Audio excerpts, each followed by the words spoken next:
Welcome everyone to our interview with Nick Mothershaw. Nice to meet you. Would you like to introduce yourself first?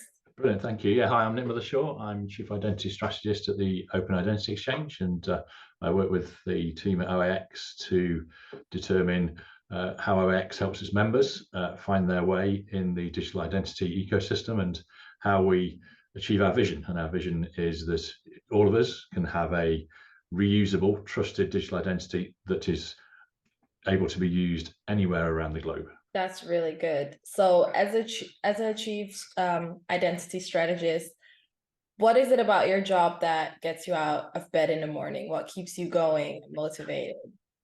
Well, it's always different. Every day is different, and it's a massive problem to solve. When we set that vision of everyone having a reusable identity that works everywhere around the globe, we knew we were setting a lofty and ambitious long-term vision. So it's working out the steps on the way, and that's what we do on a day-to-day basis. Make steps towards that goal. So we're looking at the moment around how do we get interoperability working between frameworks and how do frameworks understand their relative policies and communicate those. We're about to launch something called the Open Policy Rules Exchange Framework that should enable that. We've been working on data standards that look at the need for a protocol independent data standard. So regardless of whether you're using OIDC, OAuth, SAML, verifiable credentials, and anything that hasn't been invented yet to communicate data, the data is the data. It's the same data. We're talking about names, addresses, passports, driving licenses. All of that needs to be standardized. There are bits of standards, but there isn't anything bringing them all together. So we've done a huge amount of work on analysis in that area and just released a paper calling for that protocol independent data standard. We've been looking at the fraud risk of digital identity. This is a great idea, but what if a fraudster gets hold of my identity? So how do we design the systems to protect against fraud? We've released a couple of papers on that. We're doing some work in the UK and talking to the NIST team in the US about how they can build fraud protection into the digital identity ecosystem. We've been looking at e-signatures. How do they sit into digital identity so I can use my identity to sign a document seamlessly and quickly enter into contracts. And we do a lot of work on inclusion. So we have an inclusion steering group. We've released a paper where we identify the ID challenged, and they're people who haven't got the right data to digitally get into the ID ecosystem. So they haven't got a passport, driving license, or other data that can easily be digitized.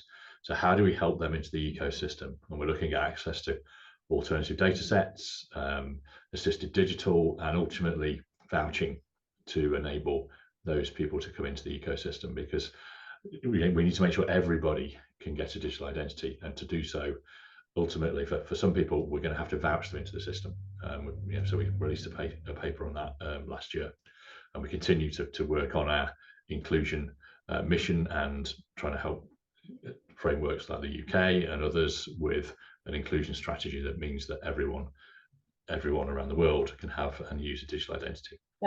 It's really important work. I think one of the first things that I realized when I first started working with women in identity is that identity exclusion happens in the UK as well. It happens in the developed countries as well, which is sometimes a lot of people may not realize that or just assume that everyone has a smartphone, everyone knows how to use and verify their digital identity, and we don't really think much further than our own bubble sometimes. Yeah. So it's made me realize that it's really important work, and you seem very passionate about your expertise as well. So, what do you think would be the top three things that could be done to address the identity exclusion? We're doing a lot of work around wallets at the moment, and one of the things that we've identified and a change that we've been pleased to see happening over the summer as we've been to different conferences is the realization that wallets, I think, will be the way to carry and communicate your digital identity credentials and other credentials as well. Therefore, we've got to make them accessible without the need for a smartphone. So we've got to move to deviceless wallets or deviceless capabilities that enable users to easily identify themselves and assert their identity without having to own a $1,000 smartphone. And I think it's too easy for people to think the smartphone's the answer because they think it's ubiquitous because they have one, which it comes back to the work that Women in Identity is looking at around the whole code of conduct and approach to design. That put a bunch of people with a smartphone in a room to design a solution, they're going to design one around a smartphone. So that getting away from that thought process around let's put everything on the phone, I think is really important.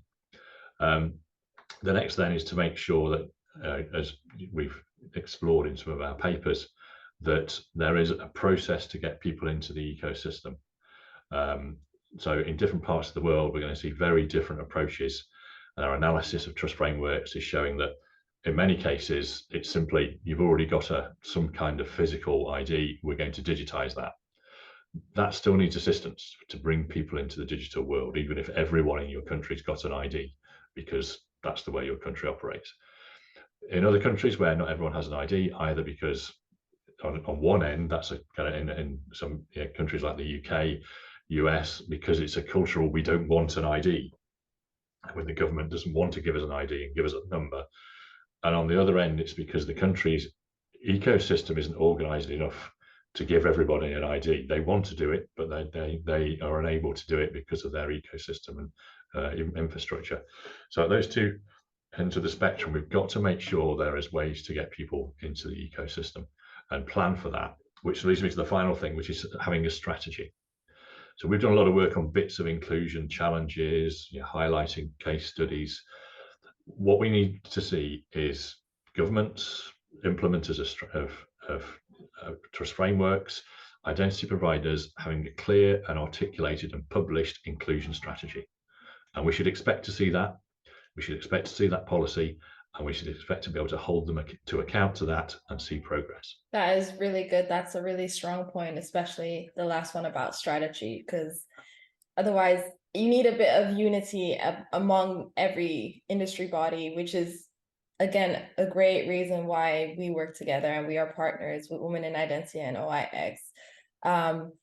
Which actually leads me to my final question. Why did OIX decide to partner up with Women in Identity, or why do you personally support Women in Identity? I mean, we've been involved in Women in Identity from right from the start. So we helped kind of incubate the organisation with some administrative help right up front. So we're massive supporters of Women in Identity, of diversity and identity generally. We understand that has to be baked in to the process and built into all of our organisations in order to achieve the common thought process that means we end up with an inclusive and open system that everybody can use. So we're fully committed to the work that we're doing there, and it's great. It's great going around the world and seeing your members, meeting your members, and seeing the way you bring people together and get them to think about diversity and inclusion. And it enables that to be brought to the surface in a way that no one else has done so far. So Women Identity is doing fantastic work in that area. Thank you so much. And yeah, like I mentioned before, I think it's really important that all the industry bodies work together towards one goal rather than everyone else does their own thing.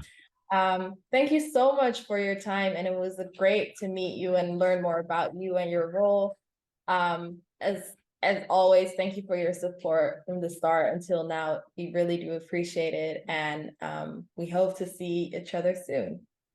Absolutely, and you can count on our continued support as we all work together, as you say, to solve this puzzle to make identity ubiquitous all around the globe. Definitely. Thank you so much for your time. Thank you.